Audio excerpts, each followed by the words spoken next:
What is up, future rich bitches? Thank you so much for joining me today. For those of you who are new here, I am Madeline, and today I am going to talk to you about what to buy on Black Friday in 2020 so that you can actually save some money and avoid impulse buying. And so Black Friday is just like, it's super polarizing, right? Like either you love Black Friday, you go shopping every year, it's like a thing that you do, or you absolutely hate it and you avoid it at all costs. But this year with COVID and so much more shopping just having to be online, it's going to be even harder for the haters to avoid the temptation of all of the amazing deals that are out there. So I say give in to temptation this year. Go ahead, shop on Black Friday and don't feel bad about it. Just make sure that you do it in a way that's going to actually save you some money and not just end up with a bunch of stuff that you don't actually need and going way over budget to get it. So I'm going to give you 5 tips that you can use to plan out a successful Black Friday and stay within your budget. So the first thing is to buy Christmas or other holiday gifts. And you're going to have to buy these gifts anyway, so you might as well save some money on them. And this can be a great way for you to stay in budget and maybe even get some items that would have normally been outside of your price range and be able to afford them at a reasonable price and give even better gifts, which everybody loves. So since you have to buy these gifts anyways, you might as well save some money on them. And in the words of Lil Dicky, we gonna save that money. So Black Friday is an excellent opportunity to take Lil Dicky's advice and save some dollars. So to plan this out, first you need to list out everybody that you're gonna buy for. So all of your friends, family, any gift exchanges, if people are still doing those this year, that you're gonna be involved in, like at work, and list out all of those people individually, and then list a few gift options for each. So it's super important that you give yourself a little bit of leeway because maybe there is one gift that you really want to buy for someone because you know they're going to love it. But if it's not on sale, you don't want to feel a bunch of pressure and anxiety during your Black Friday shopping because you can't find that one thing on sale. So to make this as super smooth and simple as possible, list out a few gift ideas for each person so you can just shop around and get what works best for you on Black Friday. So once you've done that, list out a few competitor stores that you can shop around to make sure that on Black Friday, you're going to end up with the best gift at the best price and get the best deal. Number 2 is going to be to replace some of your worn out appliances and tech around the house. So appliances and tech are 2 of the most heavily discounted areas during Black Friday. So super great. If you have something that's just not working, then you can go ahead and replace it. Kind of like my microwave, which has been on the fritz for like 6 months and it's not totally dead yet, but it does take me like 5 minutes on full power sometimes to heat up like a normal plate of food, which is just like way too long. So it has been annoying me for a long time now, and I will be shopping for my dear microwave's replacement on Black Friday. So if you have a similar story with something around your house that, you know, you've just been putting off replacing because you don't want to spend the money, Black Friday can be a great opportunity to either replace it directly and save some money on that replacement, or to actually be able to upgrade into maybe a better quality version of that item that you wouldn't normally be able to afford or not want to fork the money over for.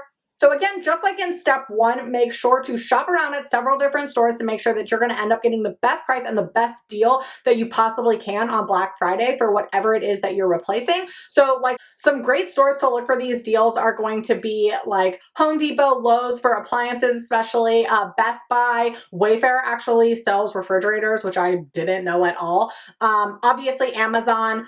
So if you want a longer list of stores that you can go to compare prices and deals on Black Friday, I put a full list in the blog post that I did on this same topic. So I have linked that below for you. So if you want some other options, make sure to check that out.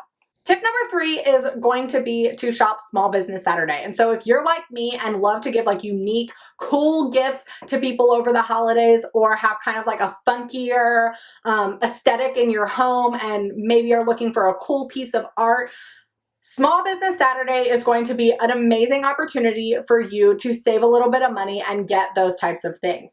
So you're probably not going to be able to find the like 40 to 50% off huge savings that big box retailers are going to be able to give you, but you'll be able to find way cooler stuff and unique things for like probably 10, 20, 25% off. And you'll be helping some small creators, which especially during COVID is just such a wonderful thing to do.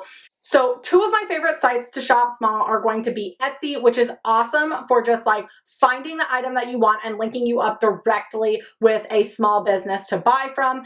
And then also Pinterest. Pinterest is just like has the best ideas. So if you're looking for something like maybe a little bit more general, don't really know what you're going for, it's great to search there. And then since you can click directly on the image and link usually to the purchase page in a lot of cases from Pinterest, it makes it super simple if you do find what you're looking for to buy it directly from Pinterest. So now that you've made a plan for what to buy on Black Friday, Small Business Saturday, Cyber Monday, the whole weekend, it's forever days long now. Now you need to figure out how to avoid the temptation of all of the sales and deals you're going to be bombarded with from all of your favorite brands and stores. So the first tip for how to, well, tip number 4, I guess, in total, first tip for how to avoid temptation on Black Friday is to unsubscribe from all of those marketing emails.